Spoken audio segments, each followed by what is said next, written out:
I know their season is not off to the start that they wanted, but it could get worse in Boulder. Would Deion possibly leave Colorado? I think this may be the one, man. I think this is going to be a hard offseason to keep Deion Sanders in Boulder. Now, Colorado has done everything they can, right? We know, though, Deion wanted the SEC, wanted the SEC infrastructure. The rumors have come out, the reports have been affirmed that he was interviewing for the Arkansas job when it was given to Sam Pittman. The access that he'll be given in the Southeastern Conference with $20 million more per year and much deeper NIL than Colorado. And Colorado has fine NIL, but not to the level of the Tyson family at the University of Arkansas or the Waltons who own Walmart. That is going to be a huge allure to take Deion Sanders and ship him off to the SEC into a college town like Fayetteville. Look, I grew up in the state of Arkansas, grew up going to games on the Hill, grew up watching the Razorbacks lose most of those games. And one thing I can tell you, having now been to both Boulder and Fayetteville, Arkansas, they're fairly similar places. Like they both have this college mystique and they've got these funky, fruity, swanky bars. And you walk in, you're like, gosh, why is this sandwich $17? And my coffee is $9. That's Fayetteville, Arkansas and Boulder, Colorado. They both are nestled in the mountains and just feel like these quintessential college towns.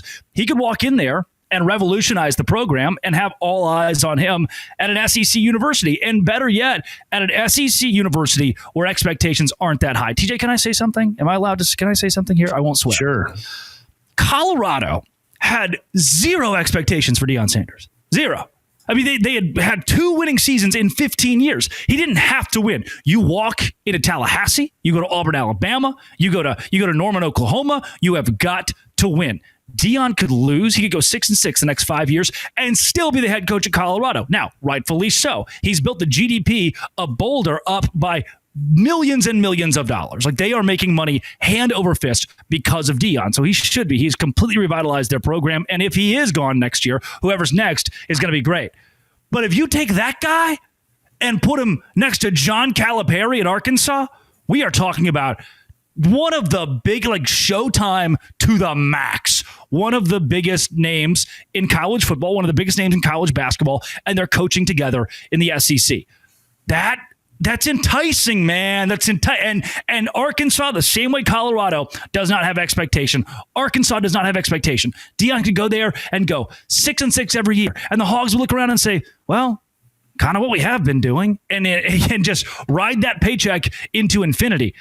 Deion to Arkansas is on the table. You think Deion would take it? What about the other way? Do you think Arkansas, this is a move of the day? Like Lashley has been a name that's been tossed around. Like, do you think, how high on their list is Coach Prime right now? You know, the last time Arkansas hired an SMU head coach, Chad Morris. So I think they're a little leery of making that move right now, though he's a local guy.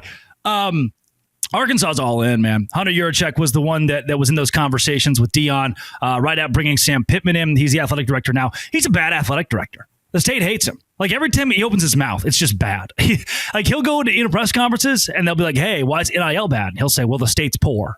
Like, no, you can't just say stuff like that. He is the king of that. And so he needs to save his job. He is hiring to save his job if he doesn't get fired during this process, by the way. And so Arkansas is all in. The question would be ultimately, and so I made the case of why Deion could be in. There's also a pretty strong case for him not to leave Boulder, to not leave the Big 12. They have given him the keys to everything. And man, TJ, I don't know if you've heard the rumors about the SEC donors and bagmen and board of trustees. And I mean, it is a hot mess at every one of those schools trying to get in and around the infrastructures that these places have built. And so that's where I think there's still a very strong case that Deion stays put at Colorado. But man, I just, he would get even more support from Walmart, from Tyson, from JB Hunt, or he could go to, down to Baton Rouge. If you got the keys to LSU, he could be Ryan Day. I believe he could be Ryan Day. I don't think Ryan Day is a football genius. He's a CEO type. Deion could do that with the right resources and win at the highest level. The question is going to be, if he continues to lose at Colorado, at what point does he say, okay, you're not putting me in a position to win. I need to make a change of scenery.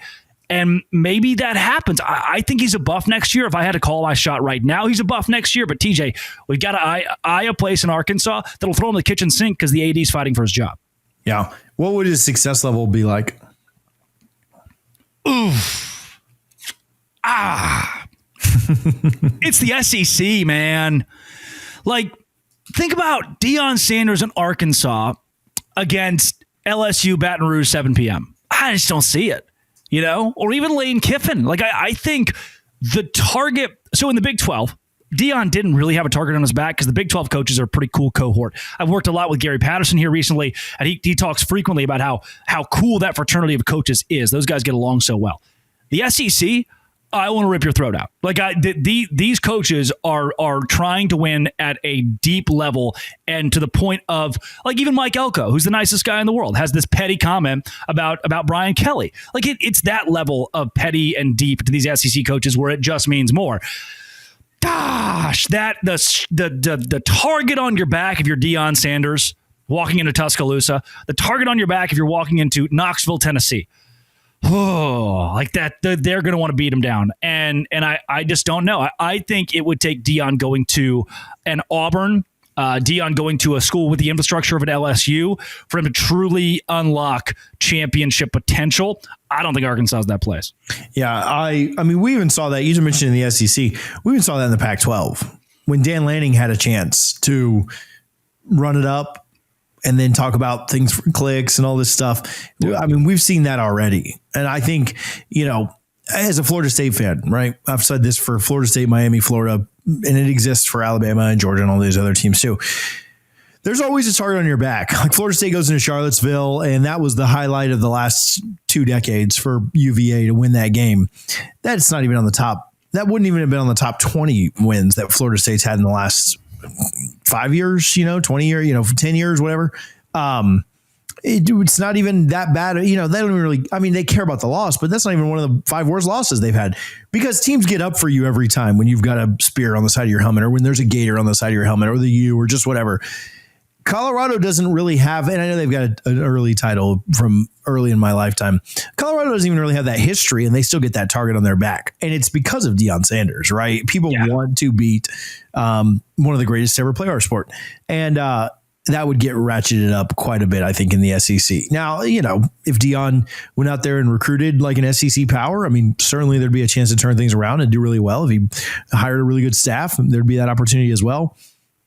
Man, that's a tough road to hoe, though, in the SEC for sure, especially in a place like Arkansas. We've seen other places be successful. You could maybe have some success at some of the bigger programs. That's asking a lot there in Fayetteville. No offense to the fine folks in there. They don't win a lot, TJ. I've been alive for a few decades. Back to the Darren McFadden days. And they fired that coach. They fired Houston Nutt, it's they love to bring a guy in and like, oh, good, old ball coach fired.